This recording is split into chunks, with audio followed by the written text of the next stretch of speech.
মহানগৰীত এতিয়াও মক ড্ৰিল অব্যাহত আছে। আমি আন এটা স্থানৰ পৰা সংযুক্ত হৈছো। সাধাৰণ নাগৰিকক যাতে সুৰক্ষা যাতে নিজেই ল'ব পাৰে, যুদ্ধ সদৃশ পৰিস্থিতিত কেনেকৈ নিজকে চম্ভালিব লাগিব, সাধাৰণ নাগৰিকে ছাত্ৰ ছাত্ৰী শিশুৰ পৰা বৃদ্ধলৈকে কেনেকৈ নিজৰ নিৰাপত্তা সুনিশ্চিত কৰিব, তাৰ বাবে দেশৰ প্ৰান্তে প্ৰান্তে এনেধৰণে মক ড্ৰিলসমূহ চলাই নিয়া হৈছে।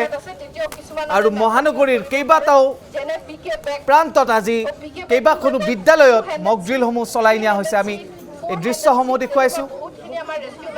মহানগৰীৰ ৫টাকৈ স্থানত মক ড্ৰিল চলোৱা হৈছে।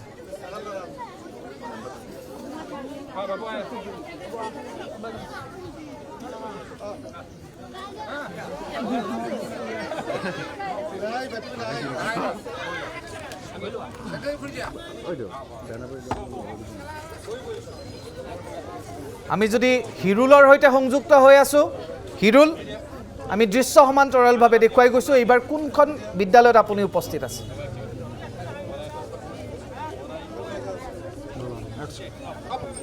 চাব, একো আপোনাৰ হাতত সঁজুলি নথকাকে আপোনালোকেও ৰেস্কিউ কৰিব পাৰে। যিমান মানুহ আমাৰ এভেইলেবল আছে সেইটো কাৰণে এতিয়া আমি কি কৰিছোঁ,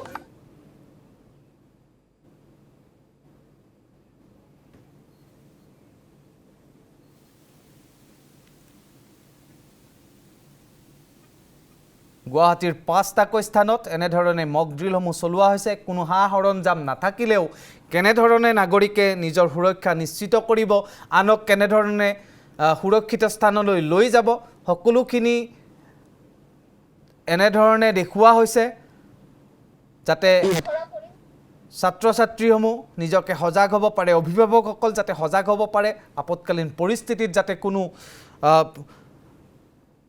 অসুবিধাৰ সন্মুখীন নহয়, কেনেকৈ নিজকে চম্ভালিব লাগিব, কেনেকৈ নিজকে সুৰক্ষিত কৰি ৰাখিব লাগিব, তাৰ এই মক ড্ৰিল চলিছে এনেদৰে। ক'ব দিয়ক মোক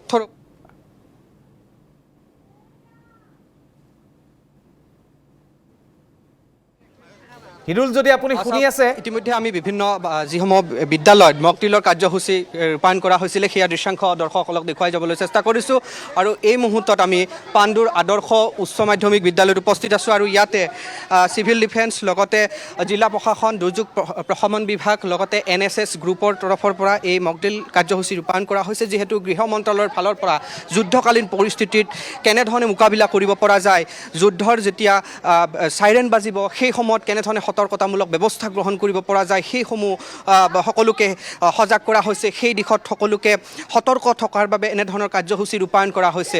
আমি পোনপটীয়াভাৱে সেই দৃশ্যাংশ দেখুৱাবলৈ চেষ্টা কৰিছোঁ। ইয়াৰ পূৰ্বে আমি গুৱাহাটীৰ কামাখ্যাৰ যি উচ্চ মাধ্যমিক বিদ্যালয় আছে সেই বিদ্যালয়ৰ দৃশ্যাংশ দেখুৱাইছোঁ। আৰু এই মুহূৰ্তত যিহেতু দ্বিতীয়টো কাৰ্যসূচী চলিছে পাণ্ডুৰ আদৰ্শ উচ্চ মাধ্যমিক বিদ্যালয়ত, আৰু ইতিমধ্যেই যিসকল ইয়াৰে শিক্ষাৰ্থীসকল আছে, ছাত্ৰ ছাত্ৰী আছে, তেওঁলোকক বুজোৱা হৈছে, তেওঁলোকক সজাগ কৰা হৈছে যে ব্লেকআউট হ'লে কেনেধৰণে সজাগ হ'ব লাগিব, বা অন্যান্য যিসমূহ যুদ্ধৰ চাইৰেন বাজিলে কেনেধৰণে সজাগ হ'ব লাগিব, যদিহে বায়ু আক্ৰমণ হয় সেই সময়ত প্ৰতিগৰাকী নাগৰিক কেনেধৰণে সজাগ হ'ব লাগিব, সেইসমূহ শিকোৱা হৈছে।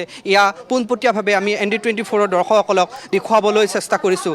কাৰণ যুদ্ধৰ যি পৰিস্থিতি, যুদ্ধ সদৃশ যি পৰিস্থিতি ইতিমধ্যে ভাৰত পাকিস্তানৰ আৰম্ভ হৈছে, সেই সময়ছোৱাত যাতে কোনো লোক যাতে এই ক্ষেত্ৰত যাতে অধিক সতৰ্ক হৈ থাকে, শংকিত নহয় বা আতংকিত নহয়, পৰিৱৰ্তে সজাগ সচেতন হৈ থাকে, সেয়া তাৰ প্ৰতিয়ে লক্ষ্য ৰাখি এনেধৰণে বিভিন্ন স্থানত বিভিন্ন পৰ্যায়ত মক ড্ৰিলসমূহ আৰম্ভ হৈছে। অৰ্থাৎ সজাগতামূলক কাৰ্যসূচীসমূহ আৰম্ভ হৈছে। কাৰণ পাকিস্তানে বিভিন্ন ধৰণৰ আক্ৰমণৰ চেষ্টা কৰিও বিফল হৈছে। প্ৰতিহত কৰিবলৈ ভাৰত চৰকাৰ সক্ষম হৈছে, ভাৰতীয় সেনা সক্ষম হৈছে।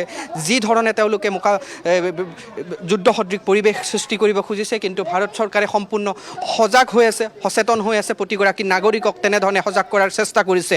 দেশৰ বিভিন্ন প্ৰান্তত এনেধৰণে যুদ্ধৰ আখৰা চলিছে, বা দেশৰ বিভিন্ন প্ৰান্তত এনেধৰণে লোকসকলক সজাগ কৰাৰ চেষ্টা কৰা হৈছে। ঠিক একেধৰণে অসম চৰকাৰৰ উদ্যোগত, অৰ্থাৎ জিলা প্ৰশাসনৰ উদ্যোগত এনেধৰণে বিভিন্ন স্থানত অভিযান চলিছে, বা বিভিন্ন স্থানত মক ড্ৰিল কৰা হৈছে। আজিৰ দিনটোত 5খনকৈ বিদ্যালয় কলেজত এনেধৰণৰ কাৰ্যসূচী চলিব।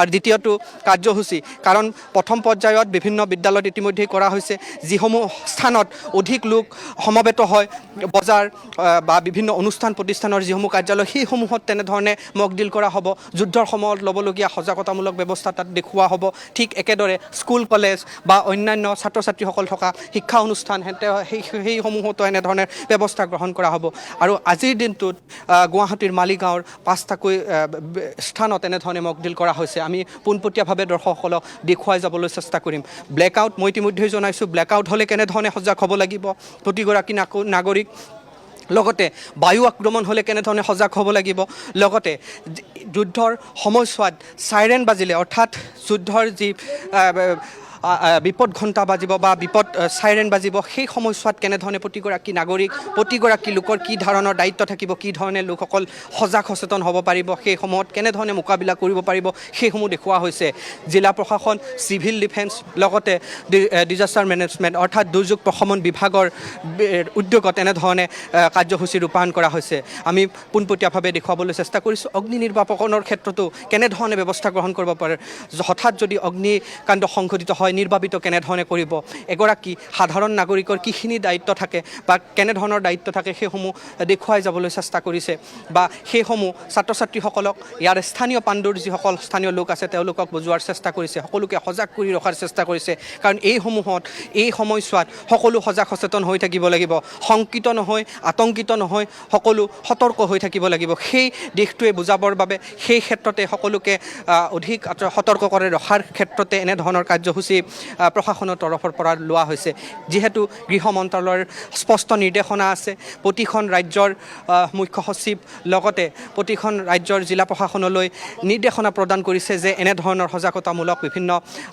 যিসকল অধিক লোক সমবেত হোৱা এলেকা আছে সেইসমূহত কৰিব লাগে সেই উদ্দেশ্য আগত ৰাখি এনেধৰণৰ কাৰ্যসূচী ৰূপায়িত কৰা হৈছে আমি দৃশ্যাংশ ND24ৰ দৰ্শকসকলক দেখুৱাবলৈ চেষ্টা কৰিম কিছু সময় পিছতেই চাইৰেন বাজি উঠিব চাইৰেন বাজি উঠাৰ পিছতেই কেনেধৰণে সতৰ্ক হ'ব লাগিব ইয়াৰে লোকসকলে কেনেধৰণে তেওঁলোকে সতৰ্কতামূলক ব্যৱস্থা গ্ৰহণ কৰিব সেয়া ইয়াতে দেখুওৱা হ'ব আমি পোনপটীয়াভাৱে সেই দৃশ্যাংশ দেখুৱাই যাবলৈ চেষ্টা কৰিছোঁ যুদ্ধৰ পৰিৱেশৰ প্ৰতিটো খবৰ আমি দৰ্শকসকলক দেখুৱাই যাবলৈ চেষ্টা কৰিছোঁ তাৰ সমান্তৰালভাৱে সজাগ কিদৰে হৈ থাকিব সচেতন কি ধৰণে হৈ থাকিব সেয়াও দেখুৱাবলৈ চেষ্টা কৰিছোঁ সকলোকে সুৰক্ষিত কৰি ৰখাৰ ক্ষেত্ৰতে এনেধৰণৰ কাৰ্যসূচী ৰূপায়িত কৰা হৈছে এয়া পাণ্ডু আদৰ্শ উচ্চ মাধ্যমিক বিদ্যালয়ৰ দৃশ্যাংশ আমি দেখুৱাবলৈ চেষ্টা কৰিছোঁ পোনপটীয়াভাৱে ND24ৰ দৰ্শকসকলক আৰু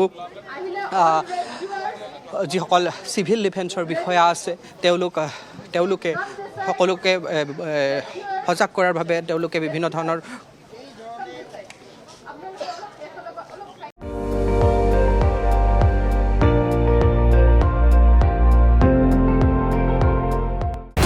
আপুনি চাই আছে ND24 সৰ্বশ্ৰেষ্ঠ নহয় সৰ্বোত্তমৰ দৌৰ